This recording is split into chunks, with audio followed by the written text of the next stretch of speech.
for conducting policy-relevant research and to facilitate collaboration across our member institutions. Second, to encourage cross-disciplinary undergraduate and graduate training to support the next generation of child and family policy researchers. And third, to foster effective translation between research, policy, and practice audiences. The consortium is run in collaboration with the Society for Research in Child Development and hosts a number of webinars each year on a variety of topics. If you're interested in learning more about the consortium, having your institution join the consortium, or if you would like to join our listserv, please see the information on this slide. Just a quick word before we begin about the technology we are using today. We are using GoToWebinar to host this webinar. All of the attendees are muted. If you have questions for the speakers, please use the question box on your screen to submit them. Today's webinar is being recorded. After the call ends, I will be uploading it to SRCD's YouTube channel and will share that link with you all. If you have colleagues or friends who are not able to make today's webinar but are interested in the content, please share the link with them. And now I'd like to turn things over to our moderator, Dr. Ioma Aruka, to introduce our speaker. Thank you so much, Patricia. Hello, everybody.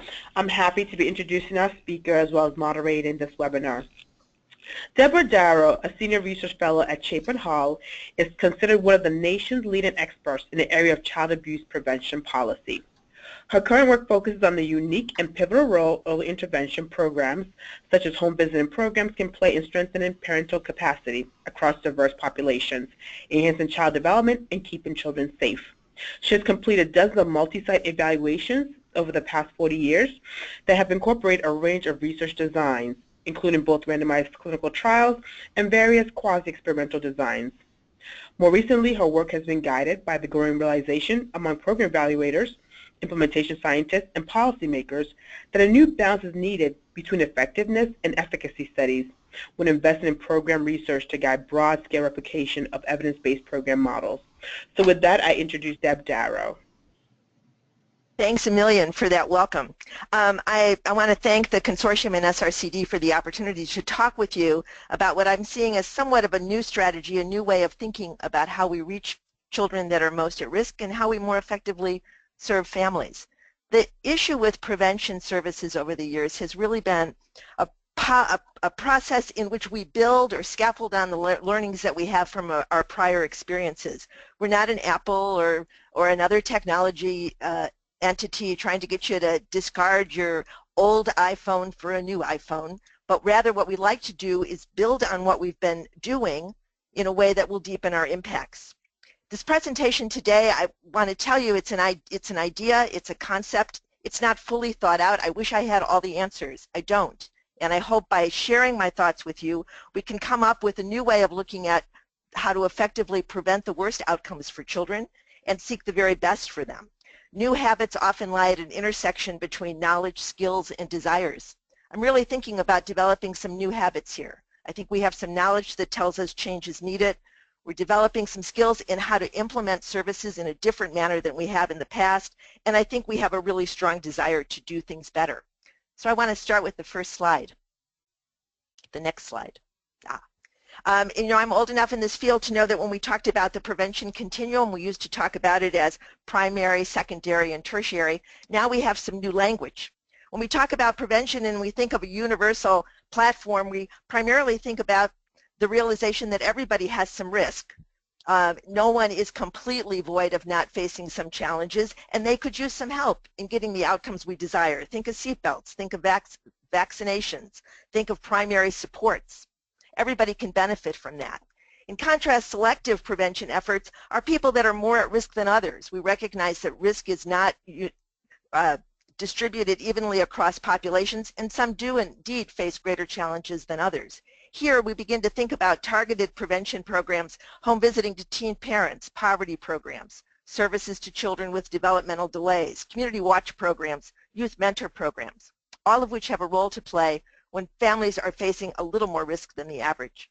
Then finally, what we call indicator, we used to call them tertiary preventions, are really targeting to people that already have the issue and their families that are going to need some help to avoid the reoccurrence of it or to minimize or mitigate against the worst outcomes. Here I think of mental health services, youth with serious behavioral problems, foster care placement in the child welfare system. If you can go to the next slide. You know, we've set these up as really being somewhat that you have to do one or the other. And I call it prevention circular debate that we've had for years. We usually start by asking questions about efficiency. We want to be more efficient, so let's target our services only to those people that need them. And when we do that, we find out, wow, people feel pretty stigmatized by them. It's hard to be strength-based when you've identified people with certain difficulties in order to offer them services. So we tend to broaden the lens. We think more universal. Then we get nervous about costs. We get nervous about maybe we're providing services to families who may not need them, God forbid, and we go back to our efficiency box. I think the time has come to break out of this circle and to recognize that this is not an either-or situation, but an integrated system in which both universal and targeted or more focused prevention services can work in tandem. So if we look at the next slide, we can see that despite the fact we've been in this circular debate for years, prevention has some pretty strong success stories to tell. There is a broad awareness of early poor developmental outcomes and its complexity and immediate and long-term impacts on children. We know that when children experience adversity early in life, that cost is paid throughout their entire developmental period. We've learned that, and the public is generally aware of this fact. We've been able to develop a robust and diversified set of services through a variety of funding streams that attack the issue of whether it's child maltreatment or poor outcomes for kids in a variety of ways, from income support programs to parent support programs to other kinds of integration services, services to develop some really difficult and troubling problems that people face, whether it be mental health issues or substance abuse. We've also learned that multiple and meaningful practice and system reforms can be developed to strengthen child outcomes. So in our work, we've not just talked about programs, but we've talked about what would a good high-functioning healthcare system look like? What would a high-quality preschool program look like? How can we bridge the gap between pre-K and third grade? How can we begin to get systems to work together in which they can strengthen their individual and collective impacts? And we've made reforms in that area, all of which are to be celebrated. And I think we've seen some notable declines in many of the threats that most trouble us. In the field of child abuse and neglect, for example, confirmed reports of sexual abuse have declined 64% since 1992. Physical abuse, confirmed physical abuse reports are down 55%. Is this an accounting error issue? Is this just we're adding things differently? I don't think so. I think we really have indeed created environments in which many children are safer than they have been in the past. We also know that these gains are uneven, though. I don't want to put a sugarcoating the issue. We know that child abuse fatalities remain an enormous problem. Even in the best of years, we're still seeing 4 children a day documented as being seriously harmed by their children, but by their parents. We're seeing some increases in foster care rates now after years of declines. So despite our efforts, we're seeing some things that are more disturbing for us and some things that I think undergird some of the persistent challenges that preventions face. So what are those challenges? I think that despite our best effort to be collaborative, discussions of collective impact, the idea of working together across disciplines, we still largely look at problems and solve problems within a silo framework. We still want to go to our people that share our theoretical orientation, share our education, share our focus, and talk with them about how can we do better.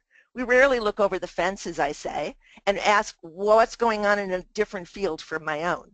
I think not doing that has really minimized the gains we can make. Second, I think we've continued to assume that the problem lies in fixing parents or fixing children, and not necessarily looking at the context in which those parents have to raise those children and the context in which those children have to go to school and learn. That until we see that it's not just individual change but also contextual change, I think we're somewhat limited in what we can achieve. Third, although I think prevention does a better job of this than when I started in the field 40 years ago, we still struggle to engage, successfully bring into the fold those families that are most challenged. I've called, in developing a typology about the kinds of families that need help, I've referred to consumer families, dependent families, and broken families. Consumer families are those families that recognize they have a problem and their struggle is really just managing the service market that's out there, trying to figure out how they can do a better job. How can they access the help they need? For those families, I think the prevention continuum of service and much of what we do has been very successful both in engaging them and in helping them avoid potential pitfalls. But for dependent families that are just confused, befuddled, they may not know they have a problem, and if they do, they're not quite sure what to do about it. We've gotten better at engaging those families. We are bringing them into the program through intensive services, but often they don't stay as long as we need them to stay in order to maximize the outcomes. And for a group of families I call broken families, those where the needs of their child simply can't rise above many of the struggles they're facing in their day-to-day lives. For those families, targeted prevention programs, even those that are well specified, well developed, well implemented, with all good intentions, are often not reaching those families. Families shy away from them. Families begin to think about, these are not things we want to do. They don't have what we call good impressions of being involved in with the helping profession. And then finally, I think the reason we've had challenges and the reasons we are limited is we have not done a very good job of monitoring ourselves. We haven't been as harsh a critic as we sometimes need to be in ferreting through the good ideas and just not being well implemented versus ideas that aren't even good ideas to begin with. We have for a long time accepted anything as prevention. We haven't been as good as adhering to the standards of high quality intervention. Can I have the next slide, please? As we think about the prevention continuum and how prevention has gone, I would say sometime in the early 1990s, partly due to the brain research, partly due to a renewed interest in early childhood, partly a consensus among politicians and those that are concerned with public policy, we got the impression that, brother, every program does not have equal value, and that if we were going to develop a best bet, if we were going to put our money on something, we would put it in getting parents off to a good start and building strong foundations for later success. I've talked about this as going from a horizontal imagery of prevention where all things are equally good, all things are equally efficacious, to really turning it around to a vertical imagery where you really start with the foundation and then build your programs on top of that. So this is the good news. Can I have the next slide? Now this is where we got things a little wrong. We developed, I think, a singular focus on intensive targeted home visiting programs. And we did it because a lot of people thought it was a good idea. It had strong research. Most certainly the work of David Oles and his colleagues with the Nurse-Family Partnership set this field apart.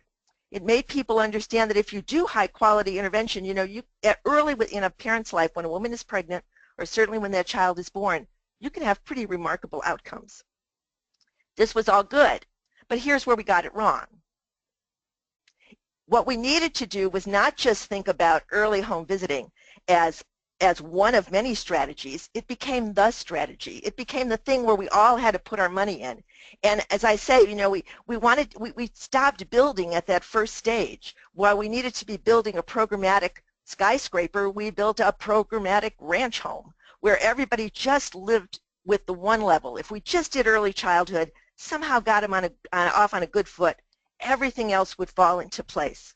I'm reminded of a quote that Ed Ziegler told me many years ago about it's shocking that so many have chosen to focus on 1 year or 2 years when a child is a preschooler and have disregarded the many subsequent years of development, exalted a single experience over myriad others, and are putting their hopes and money on early childhood programs as the solution, not simply part of the solution. So as I think about this going forward, I think there's a tremendous opportunity right now for reframing how we do both our early childhood interventions and how we build a continuum of support to carry a child through all developmental stages. I want to talk about 3 of those this afternoon. First is, I think, using universal strategies to reach all parents and families to assess their needs and offer appropriate assistance offers new thinking in how we can finally set the standard, set the normative value, in which it's not you only need services if you're a failing parent, but that truly we believe that there is value in reaching out to all parents. Second, that I think we need to foster greater integration and shared responsibility for achieving common outcomes across all providers, so there is a need for a collective impact mission, but message, but that it has to be done around very clear and identifiable outcomes. And third, that we need to create a new social contract between parents and social institutions that is mutually beneficial for all parents and children, so that we help people not because we think they're failures, but because they're part of the social network and context in which we all live. So let me talk specifically about the universal piece. Parenting is a tough job and everyone can use help. I don't know about you, but I certainly didn't raise my children on my own. Anyone who says they raise their children on their own is either not very sensitive to their own reality or they're lying to you. It just is impossible for me to imagine that people would do this job without significant help from others. Next slide, please. So when we talk about the limits of a targeted approach, these are there are many things that I think while there's a certain degree of efficiency to it, I think there are things that we're misled in thinking that if we just had more targeted programs, the problem would go away. First, I think for targeted approaches to work, you have to have a pretty highly predictive and accurate risk assessment protocols to determine eligibility. I think what we know is that there's a huge range of false negatives and false positives around any of the predictive tools that we use. Secondly, you have to assume that the tool can be successfully implemented with all populations. In other words, that whatever risk assessment tool you come up with is going to be uniformly good for families with different racial groups, families different incomes, families living in different contextual settings. And again, the evidence would not bear out that that's possible. Third, it assumes that if you identify them, families will absolutely, eagerly engage in your program and remain involved in voluntary interventions. The key word, I think, for prevention advocates to keep in mind is it really is about voluntary prevention, about voluntary services. We can't force people into these programs. We can't mandate people into these programs. We need to make it such that they want to engage. The more targeted it is, the more sense in which the service has been defined by deficits rather than strengths, it becomes increasingly likely that families will not necessarily engage, or if they do engage, they don't remain long enough for us to achieve the outcomes we want. I think mostly for me with this targeted system, it really does nothing to mitigate the inefficiency stigmatization cycle that drives families away from services. Again, it just assumes that if we were to do more of this, more of the targeted services, this would solve the problem. And those that work in public health know that a public health approach, it's not just about what families are doing, but it's understanding the societal forces like traditions, socioeconomic political outlooks, formal governance structures, and the availability of resources that often determine who gets help and who doesn't. When I think of a universal system of support around new parenting, and again, I talk about it as new parents, although I will go on, I also believe that this kind of assessment, this universal temperature taking, if you will, about how families are going to care for their children can certainly be done early on when a woman's pregnant or the baby is first born. But I could imagine a system where you would have that same discussion with families at the time a child enrolls in preschool, at the time a child goes to kindergarten, at the time a child goes to middle school, at the time even when their children are entering high school. The needs of children and the capacity of parents to take care of them varies from developmental stage to developmental stage. And having an opportunity simply to have a frank and open conversation with parents about how is it going, what do you need, how can we help you, how can someone help you. It may not be a public service program. It may be linking them up with a nonprofit organization or a basic primary support service in their community, or simply giving them the license to say they've got a problem, that they've got a concern. We live in an individualistic society where people sort of pride themselves on saying they can do it on their own. This is an opportunity to tell parents, you know what, here's the good news. You don't need to do it on your own. And there's going to be people out here to help you do that. I think these universal assessment systems that I'm going to talk about really provide that almost infrastructure. If you don't think of them as intervention, think of them as infrastructure, putting the common glue together that's going to allow us to achieve things with families going forward that we can't do simply by trying to target and find those that are most challenged. So what are the benefits of a universal program? I think it galvanizes individual needs into a single coherent call for reform to expand services. It really says not just this is what an individual family needs, but imagine a community where you're talking to everyone at the time they have their baby. And you're documenting what those families are telling you. You're sort of listing out, here's the collective concerns and needs that families have. And they'll be varied. Some will be very serious, some will be quite minor. But in any event, you'll have an empirical basis to understand what families in the total are looking for from the services in their community. I think it elevates the parent or consumer voice to match the importance of thought leaders and bureaucrats. Most of the programs we have, and I know it's true in prevention, are designed by people like me, people like maybe many of you. We kind of provide services, we think about services, we write services, we do research, we come up with ideas, and we determine what those services should look like. Imagine a situation where parents were really acting in a fair way, in an equal way, or at least an opportunity to provide contributions to what service programs should look like. I think that could go a long way to addressing the real shortcomings we see in people engaging and remaining in prevention services. Third, I think it creates a context in which all children are viewed as beneficiaries of our collective efforts. You know, we talk a good deal about a village raising a child, but in the minds of many people, the real operating frame that's going on in their head is that I do it on myself. The only reason you have to be collectively concerned about kids is if those poor parents can't for somehow figure it out by themselves. I think that does a disservice to our ability to create a universal platform around parents, all parents, and as a concept of something that can unify us rather than divide us. Fourth, I think the idea of asking parents what they need would be helpful not just for providing the needs for individual families, but also helping us understand how we can create meaningful and useful linkages across programs and systems. In so many cases, we have programs that see a variety of needs that their families face. They're struggling, and they're a parenting program, but they know it's really about employment issues that's at the heart of why this young mom's going to be not able to meet the needs of her child. So they try to become employment programs at the same time they're trying to be parenting programs. I think that kind of mission drift is very difficult for prevention programs to sustain effectively and really maximize their impacts with families. They tend to try to be all things for all people. I think if we could understand where those intersections of needs are, we could create deeper, more meaningful scale-up of good programs. There's a wonderful example now that just came out. The Aspen Institute reported a recent combination of services between the Nurse Family Partnership and Goodwill Industries in Indianapolis. It's a great partnership. NFP is meeting these women, helping them with their parenting issues.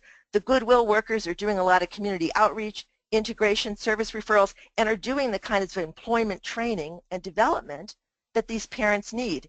It helps both programs achieve their goals. Creating where that synergy is, I think, could be well informed by having this basis of universal information. I also think this approach is actually the most efficient approach.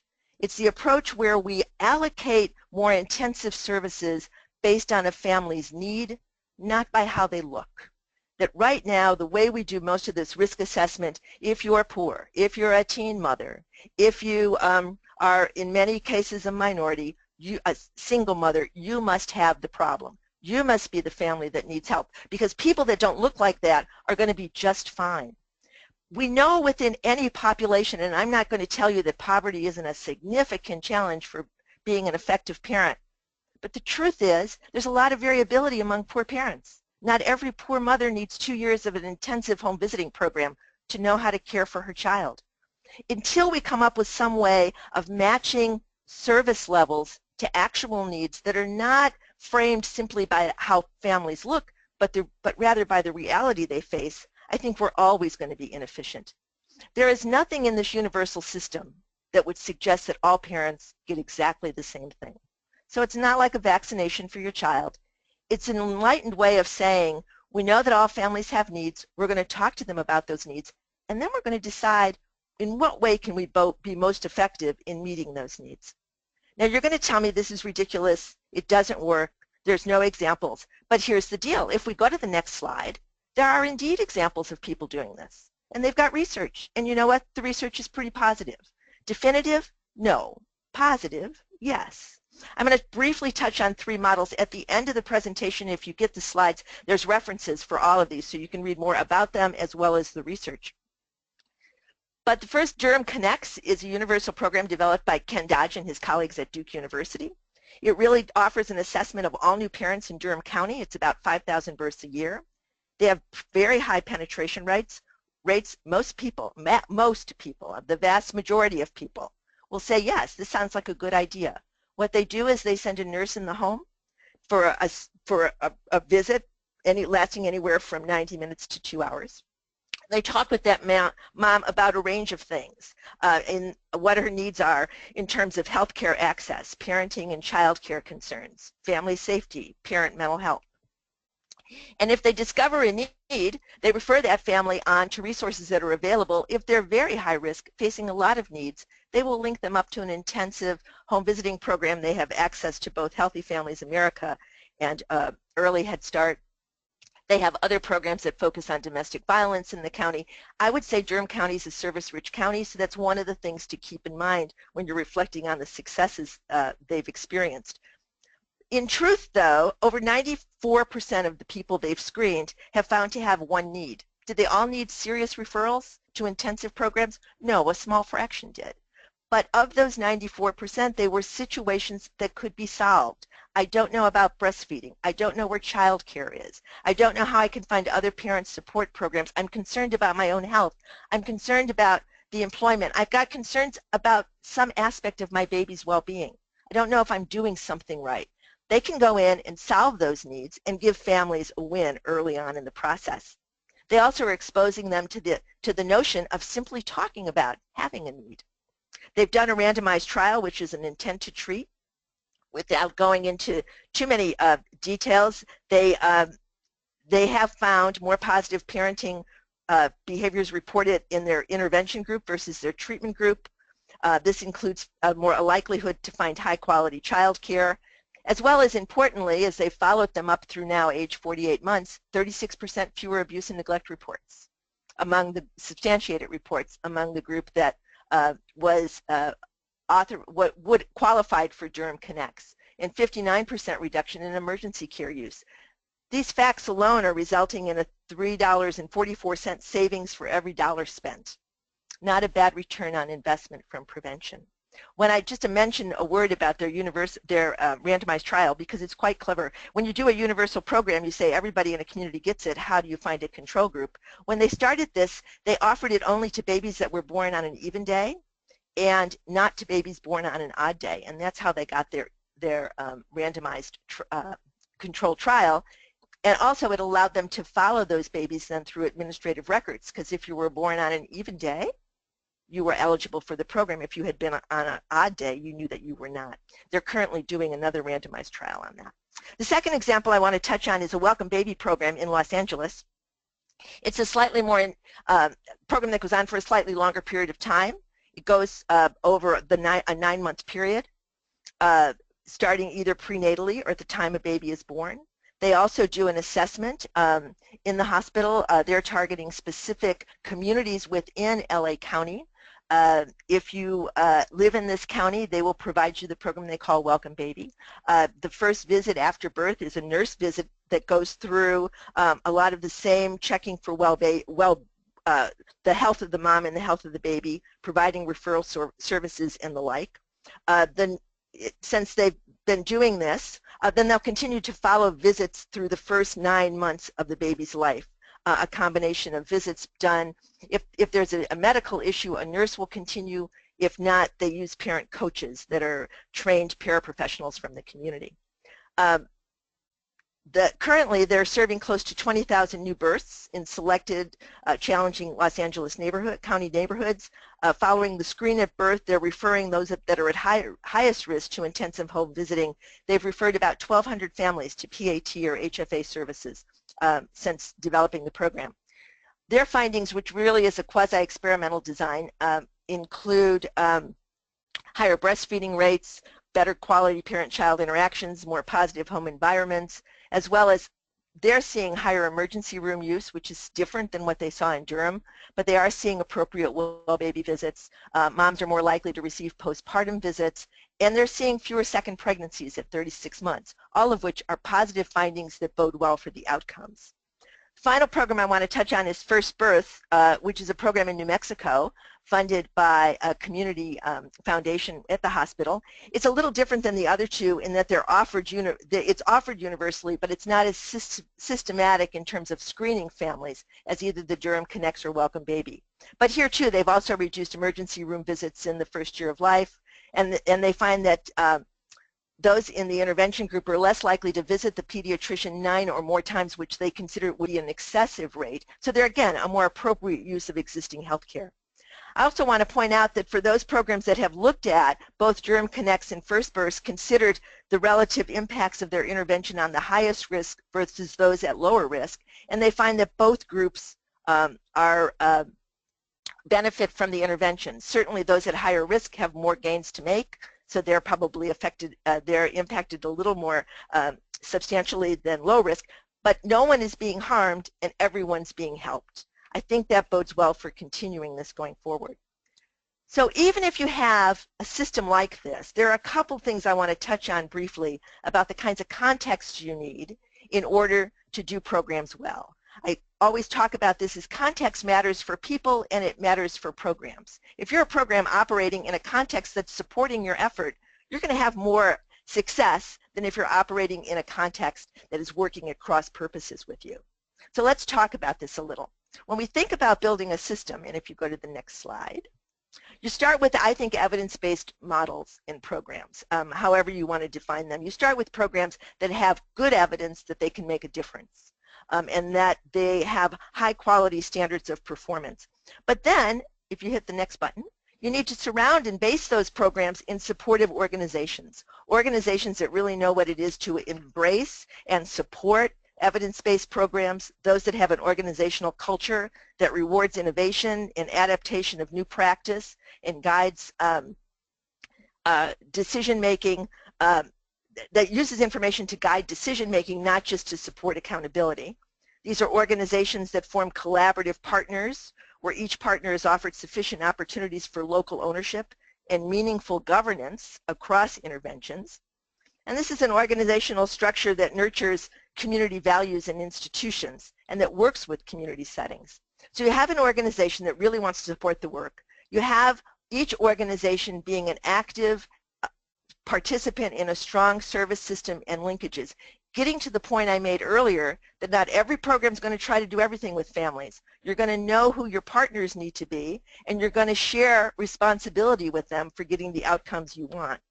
And then finally, I think both of this system, the organizational structure, the referral systems, need to be in something that's going to support a more positive normative context. And what do I mean by that?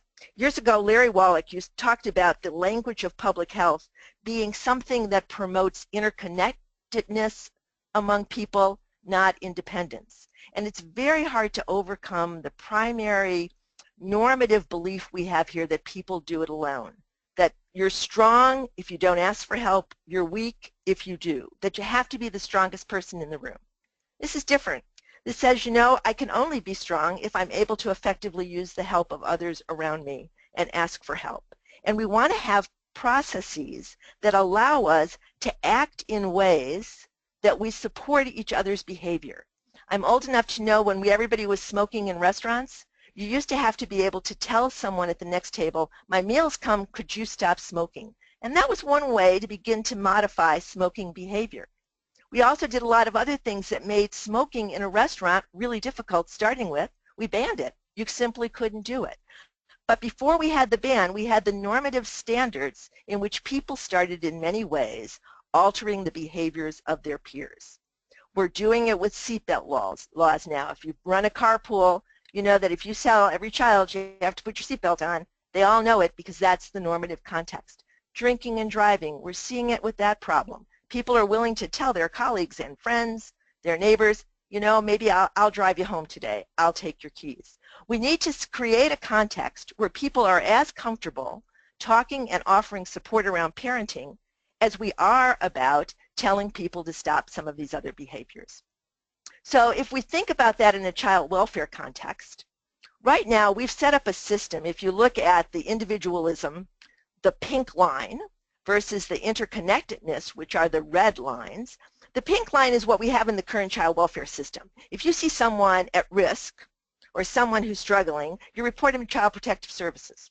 You hand them off to somebody else. You, in fact, remove yourself from the equation. But what if there was a situation, and I'm not talking about children at serious risk of imminent serious harm, I'm talking about the vast majority of reports that show up in child welfare systems in this country that are not serious physical abuse, are not sexual abuse, but rather cases of neglect, chronic inability to manage children and provide for a child's basic needs. And it can be for a host of reasons. But imagine if you come across that and you offer direct assistance. You offer to take the mom, to take the children. You offer to provide emotional support. You sit down and try to problem solve with the mom. Think about a situation where you refer the family to local resources. Maybe you take them to the Family Resource Center, or you direct them to where they can get home visiting services. You help make a medical referral for them.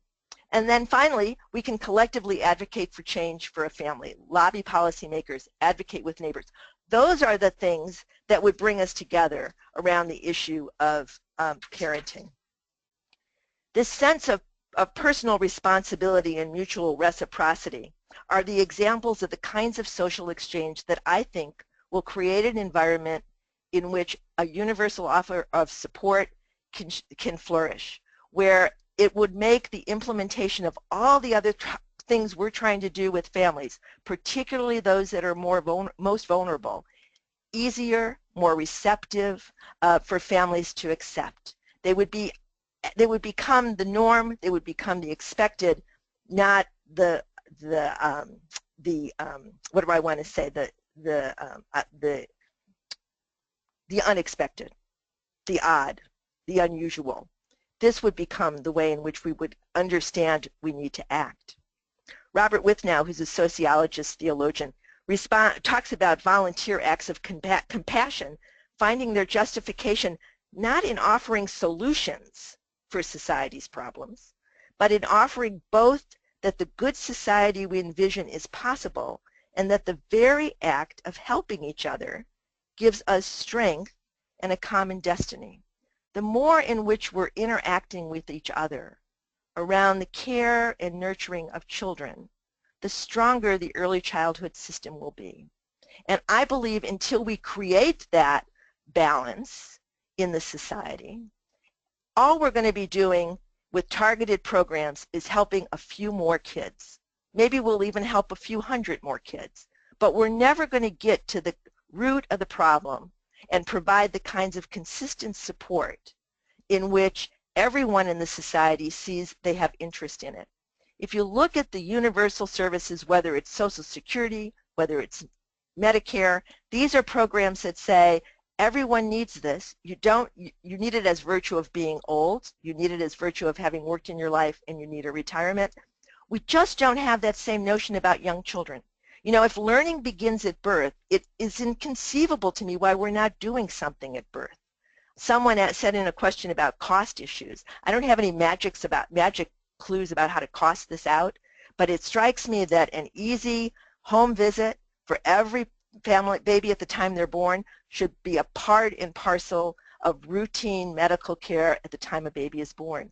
Sustaining those longer term interventions, the repeated visits, maybe that's something that we need to be thinking about both in a health perspective but also through education.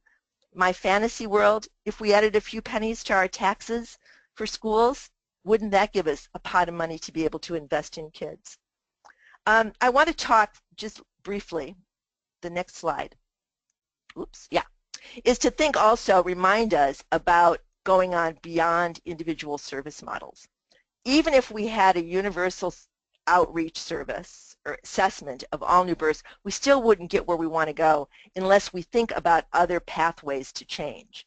And the universal and targeted efforts are certainly part of that, but also being able to invest in organizational culture and professional practice to support evidence-based models in practice. When we know something is good to do, we should go about the business of making sure we have people that can implement the program as designed, and that those individuals can be supervised in a supportive manner.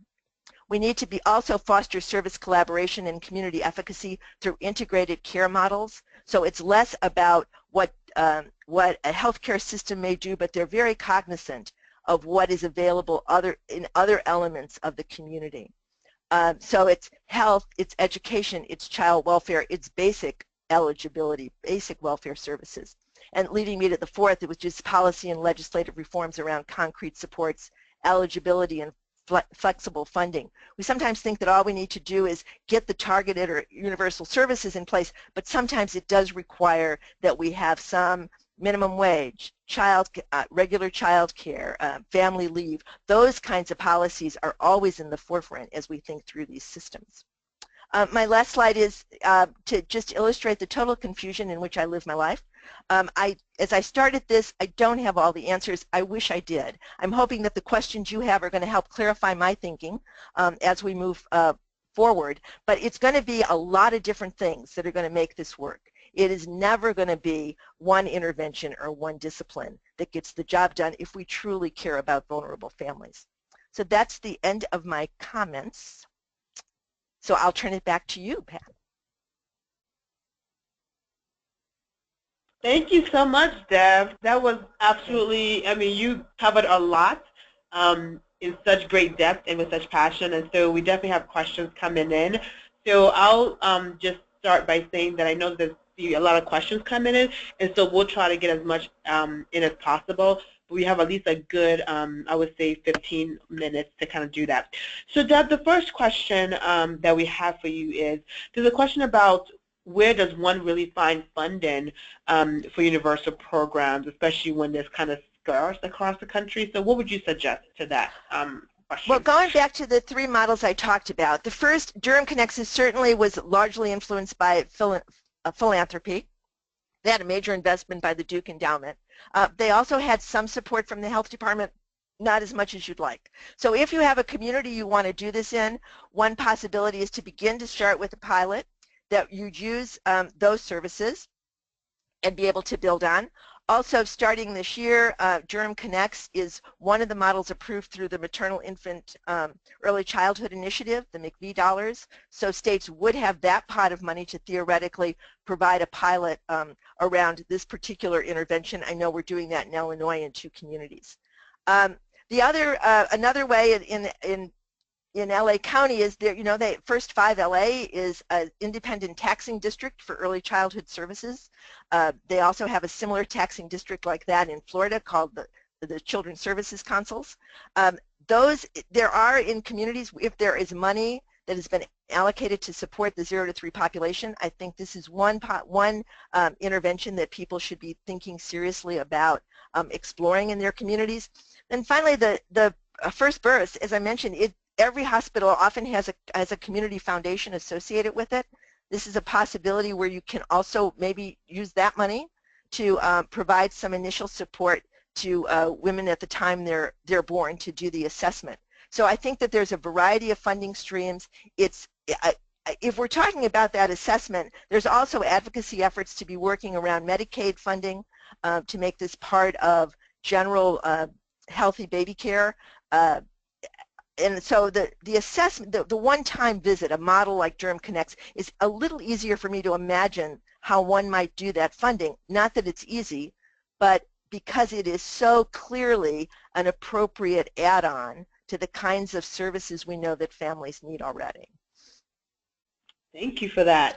So in sort of, you mentioned, Durham Connects and even First 5, the one in LA.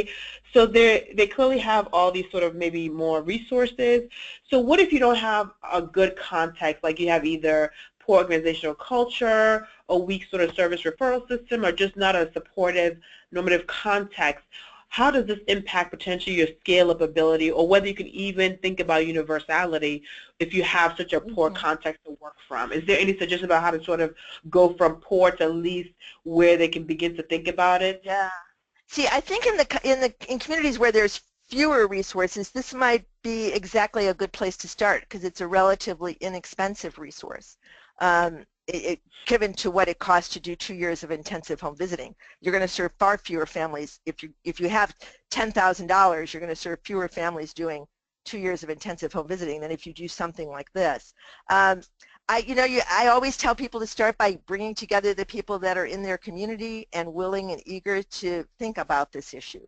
And your partners may not be the usual suspects. Maybe you'll find a high school a elementary school superintendent that is saying, wow, I really do care about how kids show up in my school when they're 5 years old. What could I do to invest in understanding better when babies are born in my school district?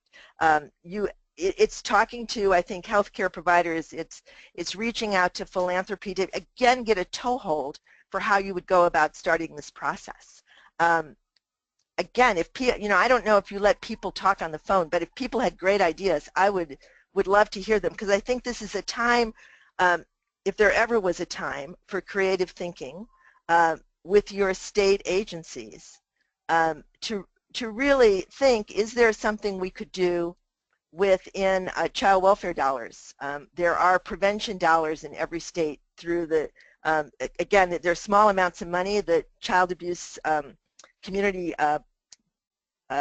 grants that come out through the Office of Child Abuse Prevention, Child Abuse and Neglect, OCAN, to be able to think of doing this in partnership with health programs. A lot of health, they have targeted case management. What could you do to change those dollars in your health department to begin to make it more systematic in terms of who you're reaching out to? So what is the latest on whether sort of well-trained lay people or prior professionals, whether it's nurses or church elders, can achieve sort of some of the same results as we're seeing with home visiting? Yeah, I would say that most home visiting programs, and these are good examples, use a mixture. There is something about a nurse that is incredibly welcoming for families. They feel that if a nurse is coming into their home and is going to check on their health and the health of their baby, that is a very powerful motivator. People feel comfortable doing that. Once that part's been done, though, I think these programs and others have found that a well-trained, what they call them parent coach, not even so much paraprofessional, but they're really trained on how to interact with moms and how to solve issues for her, how to help her access services, how to do some basic child care and child interactions. And there, the programs are delivering fine services and with high quality. To getting the family, though, the opening of the door, I would say even around these models, there's nurses are great door openers. So I think having some role for nurses in your service delivery is good.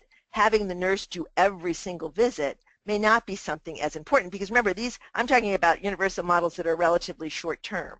The other models that have been, the longer term models, the intensive models, whether it be HFA or Parents as Teachers, Parent-Child Home Program, HIPPY, they are showing results where they're not using nurses. They're often not using BA level people, although in many cases they are, or social workers per se. They're using trained community professionals, and they are having effects. Is it across the board? No. Do paraprofessionals require a good deal of supervision and training? Absolutely. So if you're going to go with that model, you have to have a corresponding commitment to doing the training and supervision that's associated with it. So I want to kind of go back a little bit to sort of, I think where you're articulating sort of this paradigm shift in a way that we don't have to just do targeted, but really think really in terms of universal, because then we can do it almost like a tiered universal where everybody comes in, and then people are sort of provided with sort of some specific needs as it comes about. So how do you think that approach addresses the issue that some of us think about of equality versus equity, right? Where if everybody gets everything, then those with the most may never get what they need. But it sounds like you're thinking of this tiered universal, if I may call it that, or if there's another way to think about it. Does it address both the equality issue and the equity issue so that people who need the most get what they need and those who need the least get what the least of what they need? Does that make sense? I don't think the least. I think they get what they need. Not to sound like an old song, but the truth is people have good support systems. They may have good support systems. They may be poor. They may not have a lot of resources, but they have someone that can care for that, help them care for that baby. They've got nurturing, supportive environments in which they can be in. What they need is some assistance around education. They may need some assistance and referrals to consistent health care. They may need to have a place they can call when they're confused about things.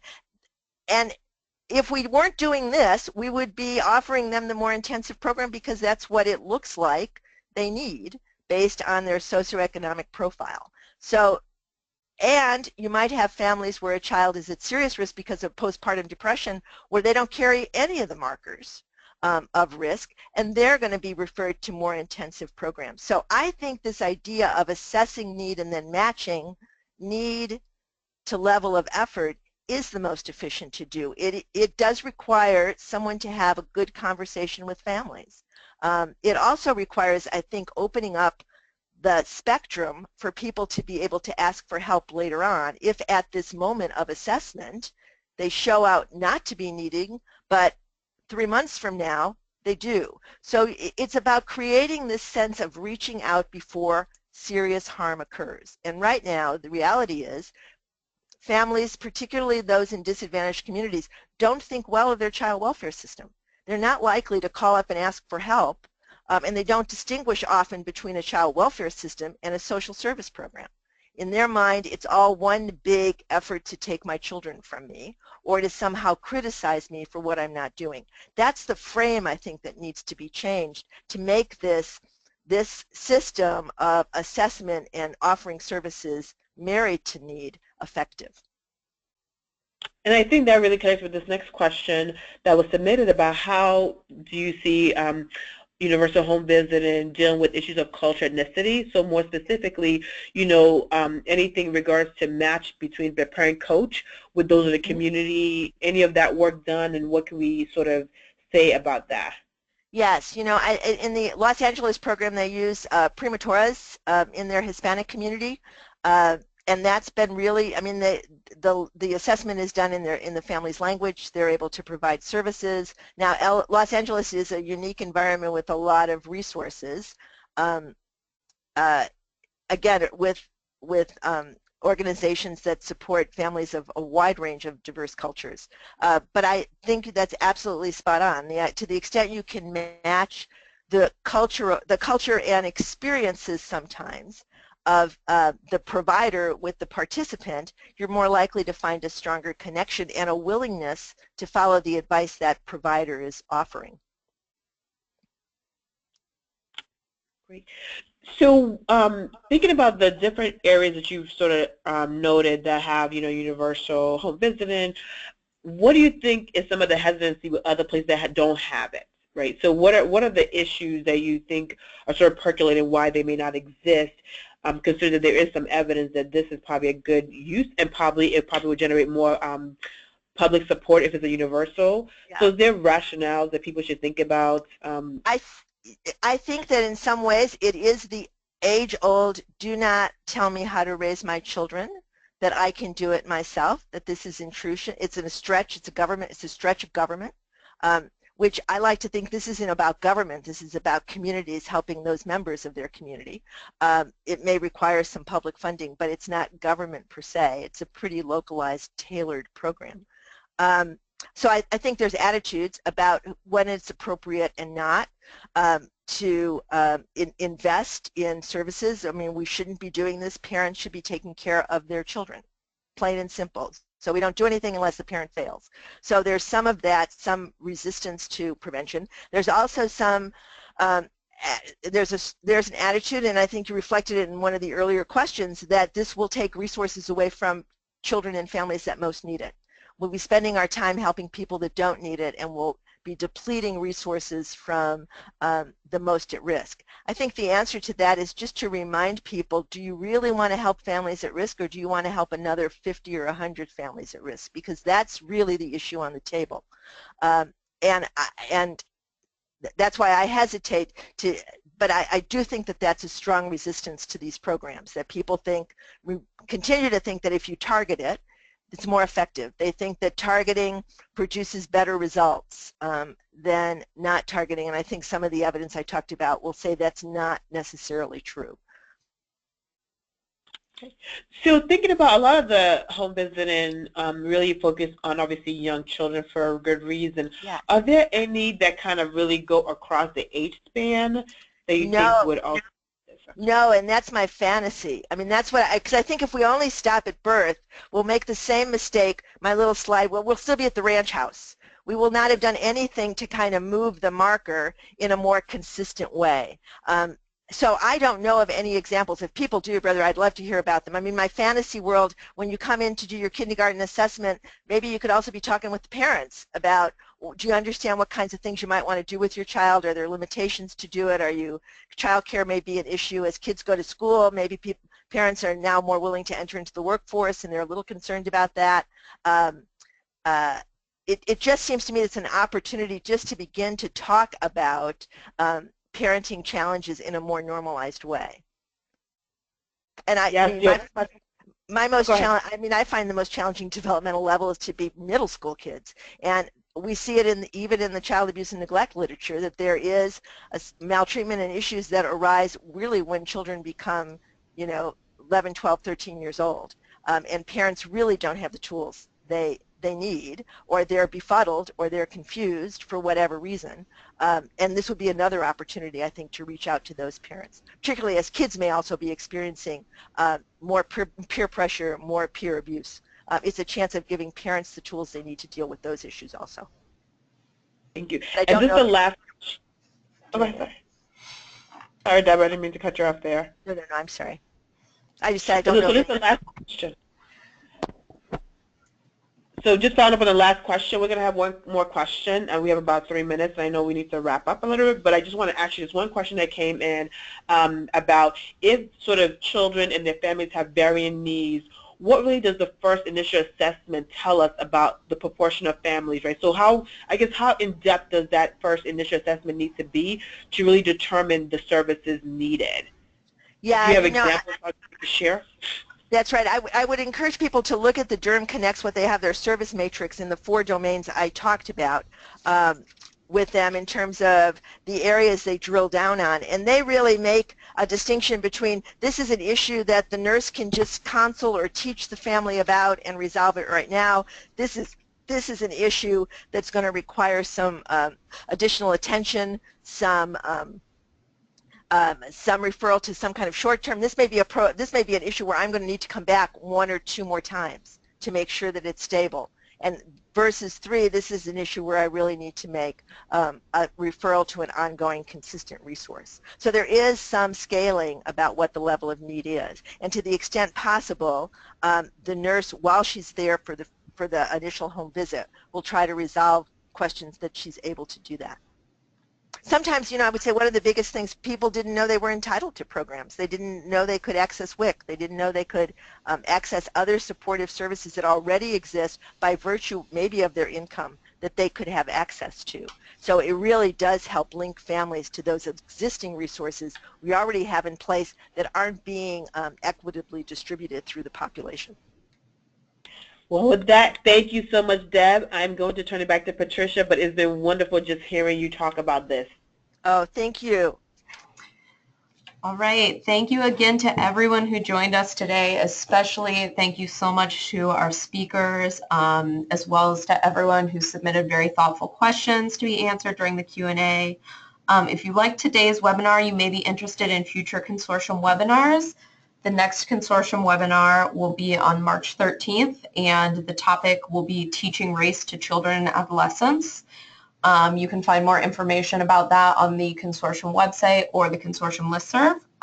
You can, if you're not already on the consortium listserv, join the listserv to receive notifications about future webinars, a quarterly newsletter, as well as job and event announcements.